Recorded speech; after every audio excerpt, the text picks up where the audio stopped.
I want to take you to this now. Severe flooding across large parts of Limpopo has disrupted the start of the 2026 academic year, leaving hundreds of schools closed and thousands of learners at home. Relentless rains have damaged school infrastructure, washed away roads and submerged bridges, particularly in the Bembe, Mopani and Sekhukhune regions. The Limpopo Department of Basic Education has confirmed that several schools will not reopen due to safety concerns. Access to scholar transport and school nutrition programs have also been affected. For an update, we're joined by Limpopo Education MEC Mabungu Lirule Ramakanya. MEC, good afternoon. Thank you so much for your time. Really do appreciate it. When I spoke to the spokesperson of the provincial government a week and a half ago when schools opened, the tally of schools that were damaged by the floods then across the Limpopo province was sitting at 50. We were then told that some of those schools are so badly damaged that the structural integrity of those schools does not allow for the learners to return to those schools because of concerns of safety and security, and that they would be relocated to temporary structures. Can you give us an update about what the final tally is on the damage to schools and what the plan is for the learners who will not be able to return to those schools? Thank you so much, and good afternoon. Indeed, what the spokesperson said last week was the situation was very bad, but I can confirm now that we have not had rain for the past 24 hours. So it means that we'll be able to then get into those schools and get our team, especially the infrastructure team, to be able to then look at how safe the schools are. But we have then since said we are going to redirect the mobile classrooms that were meant to go to augment in other schools to those schools that are badly damaged. The orders that were done last year will then be able to be delivered to those schools. But secondly, we are also looking at those schools to say where they are where the water is going to take time to subside, the areas where the water is still high, we can't risk to even take mobile classrooms. So our priority now, we are on 93%, both in Bembe and Mopani of the schools to reopen. Our priority now will be safety and making sure that we are able to provide a scholar transport where our learners have to be moved from one school to the other. Yeah, it is almost 2 weeks of the schooling calendar that has been missed by learners in Sekhukhune, Mopani and Bembe district. Are there any sort of academic support that will be given to those who have now ostensibly fallen behind on the academic program? Currently, we had a reflection meeting on Thursday with both the circuit managers and the district directors. We were focusing on saying what are the grades that will really need that support, but equally in primary schools where you have got the grade R and the grade 1 who can't be taken to extra lessons. How do we deal with the time lost? So we had that reflection meeting. We are hoping that our team will be able to come back with the plans and then we put them in motion. Remember, the secondary schools will be easier to deal with than the primary schools, but we are looking at that. Equally, there are areas where the families have been displaced. So we are still looking forward in partnership with the Premier's Office and the Social Development to still go back to get uniform for those learners that are displaced, because you'll know, especially around Mopani for us, the families are displaced and the learners are with the parents where they are staying.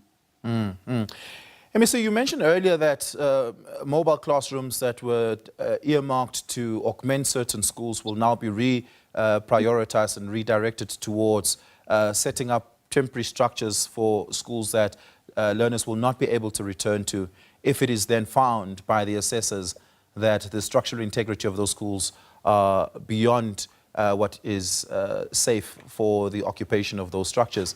How many mobile classrooms are we talking about here that have been earmarked already, and will that be sufficient? It will not be sufficient because remember we are starting by redirecting what has been taken. Normally, when we augment classrooms in a school, we'll be talking about 3 to 4 mobile classrooms that forms a block.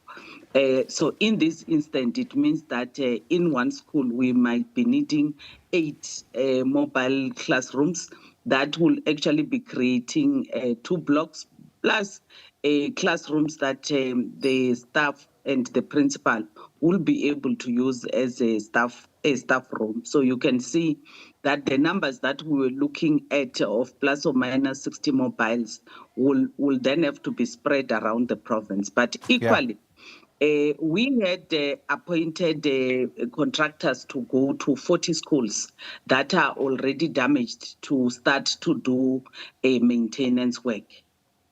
The 40 contractors that were appointed, were they appointed before the floods or were they appointed because of the floods? We had others that were appointed on the 12th when we were opening schools because we're dealing with the storm damage from October, November, and then now we are adding the number for the floods because the floods are the priority. Was that within budget or did you have to apply to the Treasury for a reappropriation? The province has given us a budget. We have already submitted as well to the Treasury for the new budget, especially for the floods that are happening currently. For the past ones, the province has already given us a budget, so we are moving on that. Yeah, you spoke about displacements, and I just want to maybe double click in on that, MEC. A number of roads and bridges were completely submerged and in many ways swept away. There were some erosion and landslide that came in association with the severe flooding, which means that for some learners it will be near impossible or incredibly difficult to actually commute to school and back. Is there any sort of special provision that's being made for learners who are in areas where the infrastructure damage around them is so severe that it might be difficult for them to get to school? Special provision that on part of at least the government to enable them to support or assist them in scholar transport? Yes, we are doing that. Remember that in areas where it's difficult, including farms where we had children that stays with parents in farms, we are doing that. We want to also appreciate because Sanral and RAL have started to mend at least one side of the roads for us to be able to travel where the bridges have been washed away. So most of the bridges, unless it's very, very bad, they've created a one-way path for us to be able to cross and access the schools. Where children stay with farms in tourism areas, the parents have committed to take the learners out using bakkies that they always use for the tourism that they use when they've got tourists. So it is a mutual agreement and discussions that we are having with all the stakeholders. Yeah. I understand that the assessment will only be able to truly in earnest and soon now, given that for the very first time really in the last 24 hours, you haven't had rain. But do you have a preliminary figure or idea of the scale of the damage to the schools as a monetary figure? Is it in excess of 100 million? Is it in excess of $500 million? Is it in excess of $1 billion? Do you have a sense of, at least at a preliminary level, where that figure might be? For us, when we had the last meeting that we submitted to the Prof. Jog, we were already sitting at around 300 million for the schools. And how long ago was that, MEC? It's a week ago when we did the assessment. The last assessment was done on the 22nd of January. So only Friday and this weekend we have not been able to consolidate the report. Yeah, that's quite a significant figure. MEC, thank you so much for your time. Really do appreciate it. That is the MEC of Education in Limpopo.